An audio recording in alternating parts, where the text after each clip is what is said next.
ম্যাডামের ইচ্ছা ছিল কর্নেল ওলিকে করবে, কেন কি করছে? আপনি আর্মি পরিবারতে একজন আছেন, তো ব্লাডি সিভিলিয়ান পলিটিশিয়ানদের যদি একজন না নেন, এমনি বলে ক্যান্টনমেন্টের জন্ম, তখন বলবো ওইটা ক্যান্টনমেন্টের দল। অনেকক্ষণ ভাবলো, আচ্ছা কালকে কথা বলবো। পরের দিন গেলাম তরকুল ইসলাম সাহেবকে, কথা বলতে হতো, উনি না করল। তারপরে ওই দিন আমরা দুজনে নিজাম আছে, আমি বললাম যে আপনি আব্দুল সালাম সাহেবকে মহাসচিব করেন। তখন আব্বাসও তাই এই জন্য আপনার এখন অনেক বাগানা তার দরকার নাই। বিএনপির মহাসচিব দল ত্যাগ করবে না লড়াই মাঠ থেকে, এমন একটা বিশ্বস্ত লোকের দরকার। সেই অর্থেই আমরা বলবো সালাম ভাইকে করেন। সালাম ভাই যখন মহাসচিব হন, তখন দলের ভিতরে এক ধরনের একটি ষড়যন্ত্র। তখন কে ওবায়দুর রহমান মহাসচিব, তারা গুলিস্তান থেকে গ্রেপ্তার হলেন,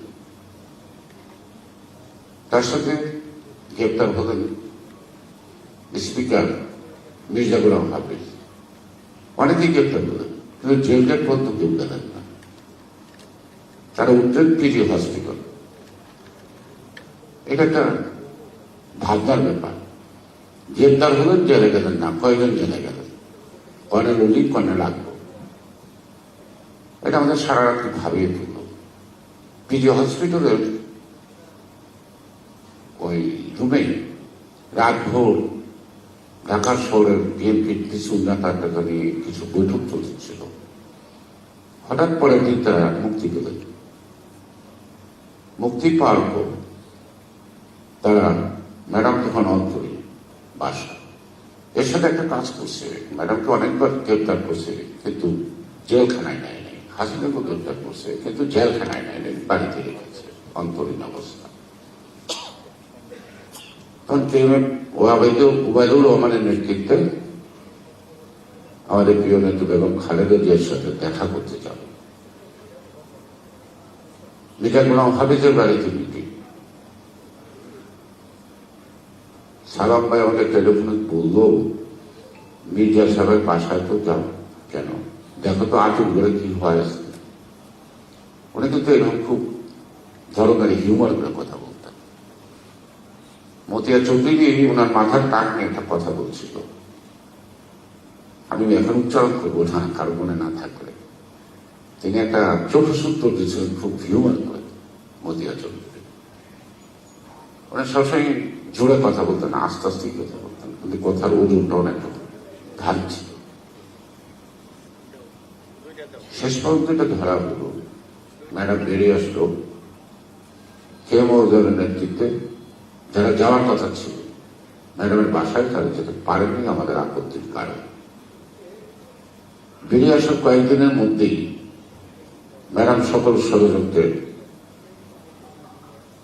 কথা অনুভব করলেন, উপলব্ধি করলেন এবং তা মোকাবেলা করার জন্য উদ্যোগ নিলেন।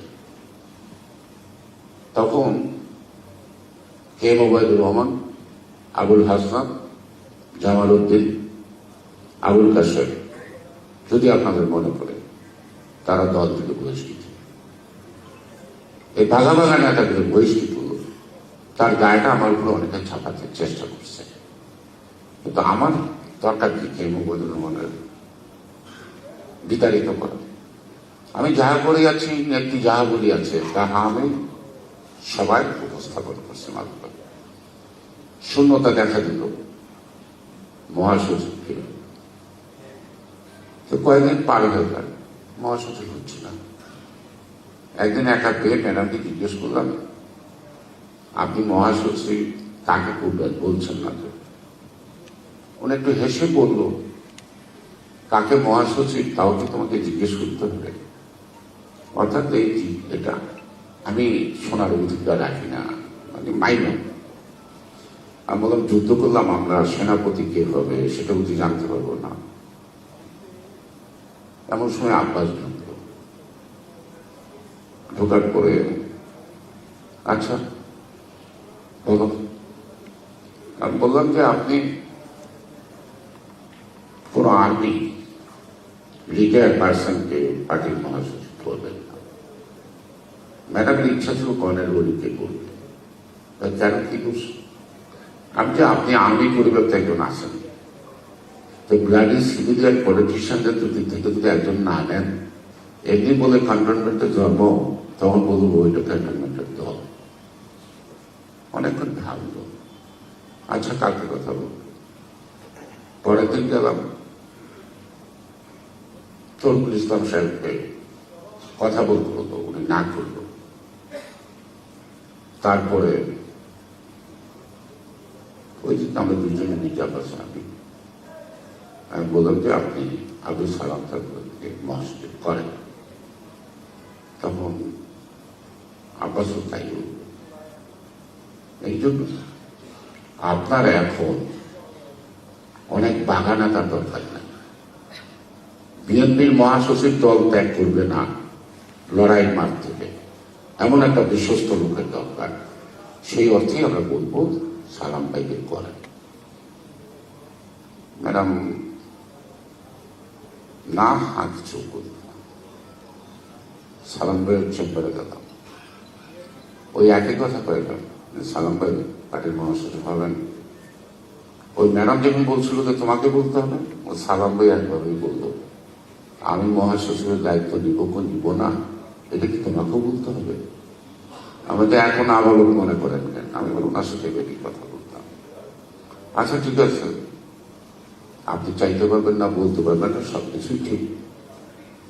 ম্যাডাম আপনাকে ডাকবে, দায়িত্ব দিতে চাইলে দিবেন কিনা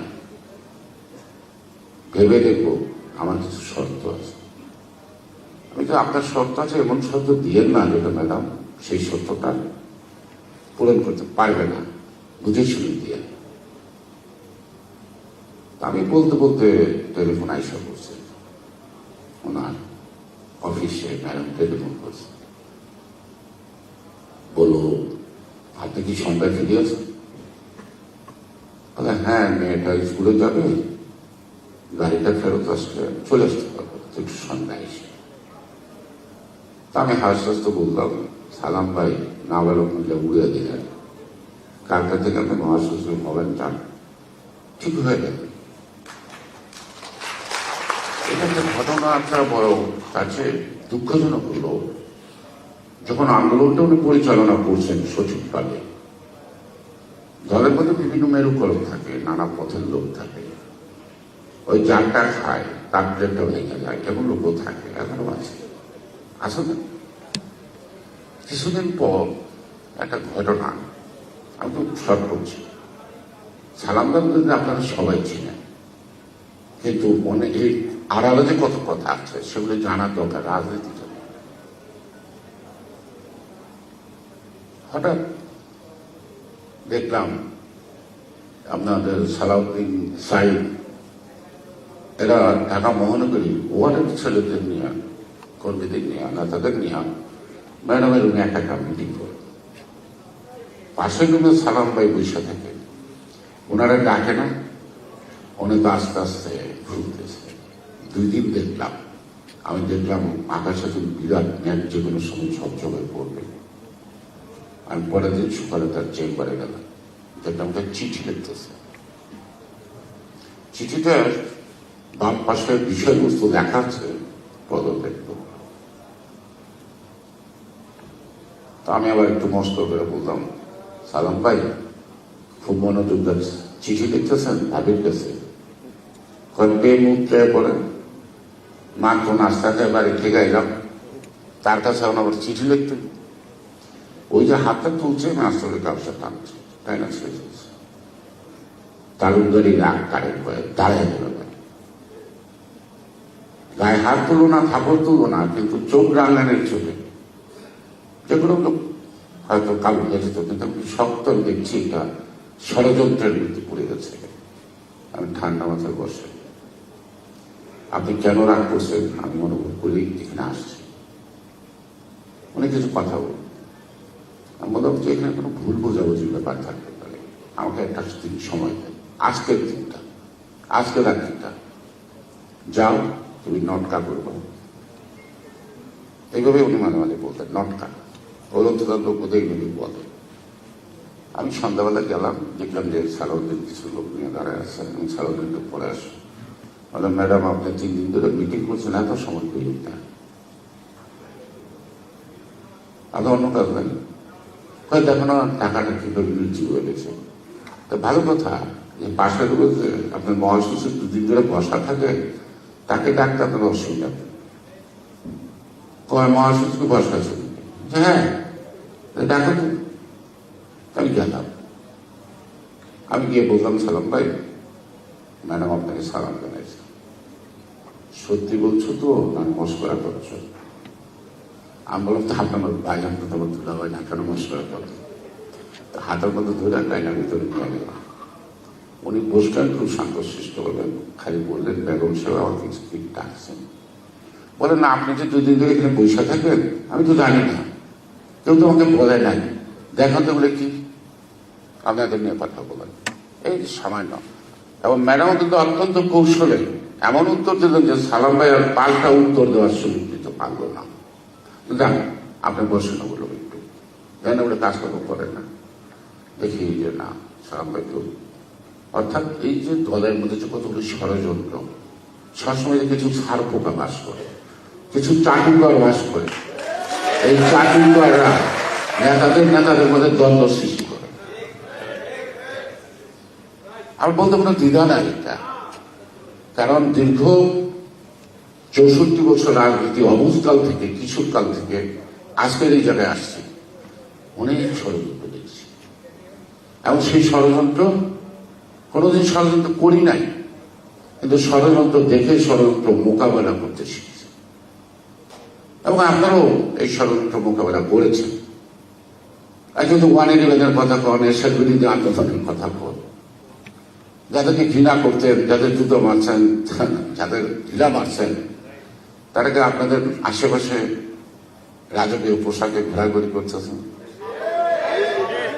অনেকেই আপনাদের দিকে একটু করুণার দৃষ্টিতে তাকায় না, কিন্তু এটা কি আমরা পাইব?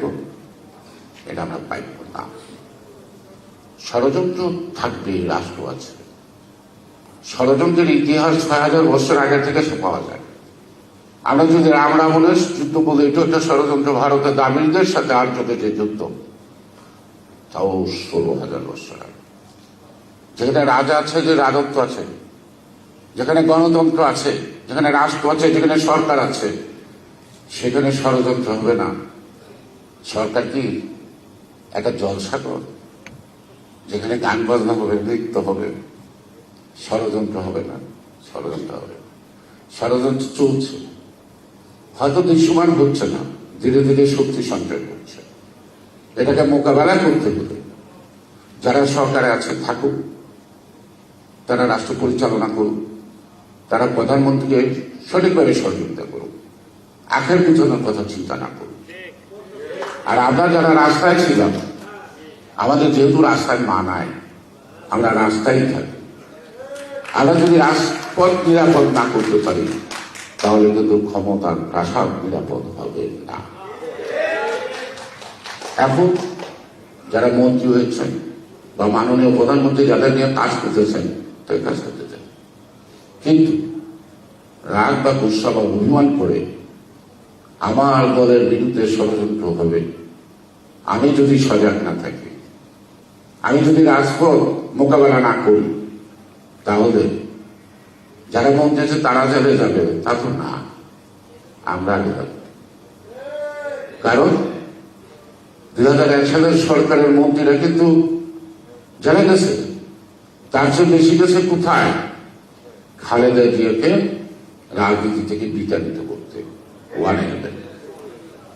সুতরাং একটা দলের এমপি মন্ত্রী হওয়াটা খুব সহজ কাজ, একটা রাজনীতিবিদ হওয়া খুব কঠিন কাজ। আমি সালাম তালুকদার, আমার বড় ভাই, আমি তাকে রাজনীতিবিদ হিসাবে চিনি, আমি তাকে রাজনীতিবিদ হিসাবে বিবেচনা করি। আমি কখনো ব্যারিস্টার আব্দুল সালাম তালুকদারকে মন্ত্রী হিসেবে বিবেচনা করি না। না। মন্ত্রী কত হাজার হয়েছে এই দেশে, কয়টা নাম বলতে পারবেন? আর কয়টা প্রধানমন্ত্রীর নাম বলতে পারবেন? পারবেন না। কয়টা রাষ্ট্রপতির নাম বলতে পারবেন?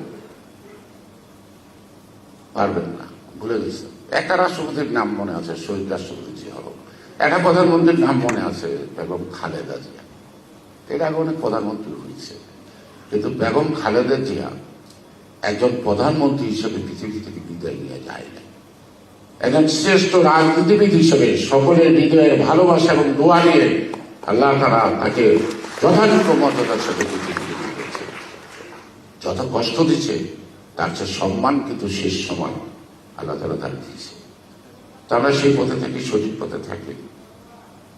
তাহলে আমরা জিয়া রহমান, আমরা আমাদের নেত্রী খালেদা জিয়া বা যার জন্য আজকে দাঁড়িয়েছি সালাম তালুকদারকে মনে হয় সঠিক মূল্যায়ন এবং সঠিকভাবে সম্মান জ্ঞাপন করা হবে।